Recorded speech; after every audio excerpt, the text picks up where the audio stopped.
Hi, I want to make a quick video on arguing with people again. And this has to do with about you're right, you're wrong, appeasing certain people even though they're wrong or they're against you, or using examples such as politics, like gay marriage and things like this, and using that and appeasing certain people because they hold a different belief than you. And how that can come into conflict with, oh, I have to be fair to them because they're not, I have to be fair to them because they believe what they believe and I believe what I believe. And it comes down to this idea that I know I'm right. They think they're right. They think they're right. They say they know they're right, but they think they're right. They don't know that they're right. They may be confusing themselves, but you don't have to appease the wrong people for the wrong reasons. And it's about doing it for the right reasons and causing more suffering. And that's really the only scale that these things come on, is causing more suffering or preventing more suffering. And that's what you're trying to do. You're trying to prevent as much suffering as possible. And that's the whole point of this game, is to prevent as much suffering, getting from beginning to end with as little suffering as possible. And that's the only potential for this game, is to prevent as much suffering as possible and satisfying as much of the desires as possible, cleaning as much up as much of the mess as possible before you reach the end. And that's all you're really doing. And once you end, there's nothing more to the game. It matters, though, because there was a beginning. There didn't have to be a beginning, but there was an end, and everything that matters that happened in between, the feelings and all those things to a sentient person or a being matter, but it's only because there was a beginning. And once you begin, it's about minimizing the suffering that you experience before you reach the end, the momentum that you reach to reach the end. So it has to do with arguing and using this kind of logic where you almost feel like you're in a dead end when you're arguing with someone or pointing something out, almost trying to appease certain people, like I said before. And it comes down to this idea that you're appeasing someone that's wrong. You don't have to appease someone that's wrong. You're trying to fix a world. You're not trying to sit here and play both sides. You're trying to fix a problem, not sit here and think about who's better, and not argue all day who's better and who's not. It's about the facts. And when a person thinks they're right, and it comes down to their convictions and what they believe, it doesn't matter if they think they're right. You know you're right. You know you're right. They know they're right from their point of view. They're not right. You don't have to appease a person that thinks they're right, has a certain belief, and appeasing that person based on their bigoted belief or their negative belief that's only causing more harm than it's doing to prevent harm. And that's all that these people will hold as beliefs. And, oh, you're making me suffer because you're not letting me believe what I believe. You're not letting me feel what I feel, or say what I want to say. Well, you're fundamentally wrong, and it's going to do more good in the end. It's about more good, and ends justify the means. If you know the means in the end, the ends are going to be justifying the means in the end. And that's really all it is. And you can't just be, it's about this, I think I'm right, I think I'm right, I think you're right. And just because you think you're right and I know I'm right doesn't mean that you're not wrong and I'm not right. And that's the whole way the mechanism works, is that that's really all you can say. The person can mirror it back to you, but the facts are on your side, and it's about coming to a conclusion through an argument, and coming to a conclusion, trying to convince someone else and trying to change their mind so they don't have to use that excuse that you're burdening them because they can't, enforce their beliefs on other people, which they think are right. They say they know are right, but they think are right, and it's about trying to convince them. It's the smart person's job to convince the idiot or the ignorant person to make sure that they understand where you're coming from, so it doesn't become a burden on them feeling. Obviously, it's a matter of the feeling thing, not what the person does or what your projection of hate on that person, based on your own bigotries against people that you don't like, because you're almost forced into a bigotry. And it's almost like this kind of line of logic where you're forced into a bigotry against stupid people because they exist and there's nothing you can do about it. So all you can do is ignorant people is sit there and try to deal with them and cope with them. It's your job to fix their ignorance and bring them to the right side so that they don't have to use that excuse of a burden and so on and so forth. And you can take responsibilities into your own hands in dealing with these kinds of people, these kinds of problems, and dealing with an argument like that. So that's how you're dealing with the life game, is dealing with these kinds of arguments. And that's all you can do, is deal with these kinds of arguments. And that's usually the dead end that most conversations lead to, is appeasing my sides. You have nothing nice to say, don't say anything at all against their beliefs. You have nothing nice to say against what they believe, then you shouldn't say anything. You should just leave it be and let nothing be resolved. Let everything just stay the way it is and let marinate in the misery, or marinate and let it get worse and exacerbate the problem by not fixing it. You need a solution fast and ready when a lot of these problems come up, and that's what you're trying to do, is come a solution. What's the point if there is no solution that you're going to be reaching in the end? And that's about reaching a solution, a problem, a solution, only to lead to another problem. The solution is the problem leading to another problem. Everything's a problem leading to other problem, and the only escape from this problem is the zero sum, which is the death game, by dying. And we're reaching the zero sum when we die. That's where, I guess you can theoretically say that we're reaching the zero sum every moment of our life when we're getting closer to our own death. from that perspective, where obviously when in the events that happen in day-to-day lives, we're trying to reach as close as we can to that zero sum in the middle, in the midst of these different events and circumstances, in the middle of the game, before the after the beginning and before the end, and you're trying to reach as much close to the zero before you eventually slowly reach the zero when you die. But obviously, there's no reaching the zero when you're alive. You're just trying your best to get as close to the zero as possible, and that's all you can do. And that's all you can do. And that's what you're trying to do every moment that you're living.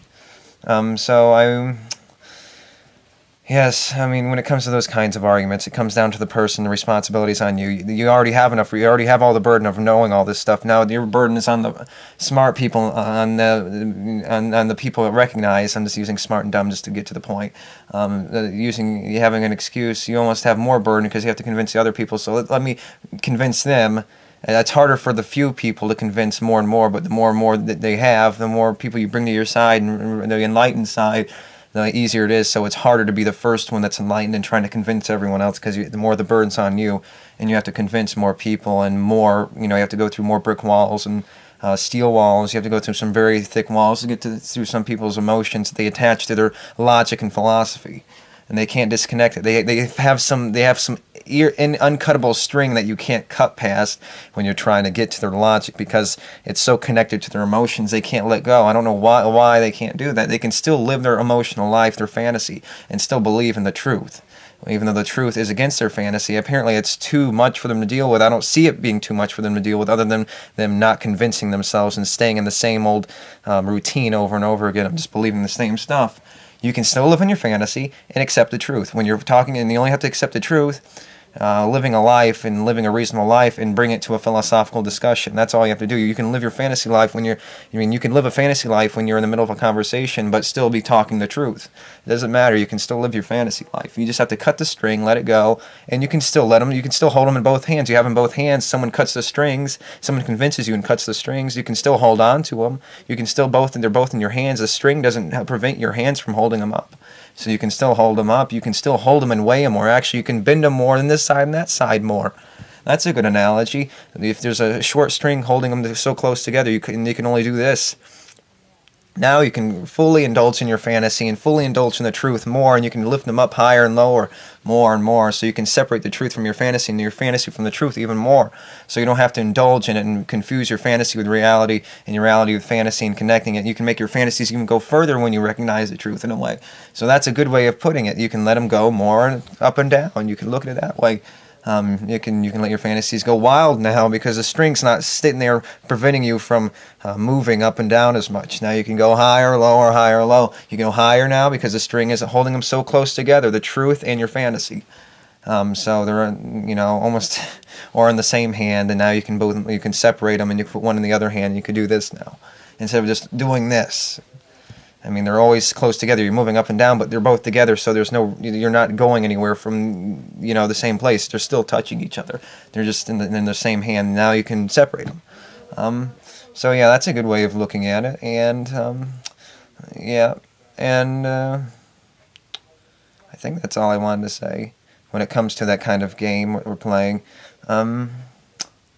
So let me see if there's anything else I want to mention before I let this video go. This whole idea of the chase game and things like that. That's the game we're living in. That's the game. I don't want this to go on too long. I just want to make sure I'm not forgetting anything. I apologize. I don't think there's anything else. Other than things I've mentioned in previous videos about this whole idea of drug addiction and things like that. And you need the addiction to begin with to cause a compensation for the addiction. And you need to make sure that you need to have the addiction that didn't need to be there to begin with. You need to satisfy the addiction. But the addiction didn't need to be there, and the addiction's there. I'm just touching on different subjects I've mentioned in other videos to make sure I can tie them into this. The drug thing. Recognizing the truth outside of yourself, looking outside of yourself, and recognizing the chase game and things like that. So, the chase game, that's what we're playing, and you're chasing, trying to convince these people to make sure that life can be easier for everyone, and it gets easier and easier the more people you convince. But it also leads to a dead end, and that's the thing. The dead end only leading to everyday problems becoming the surprise that you feel every day, just eating the same meal and doing the same thing and making everything equal.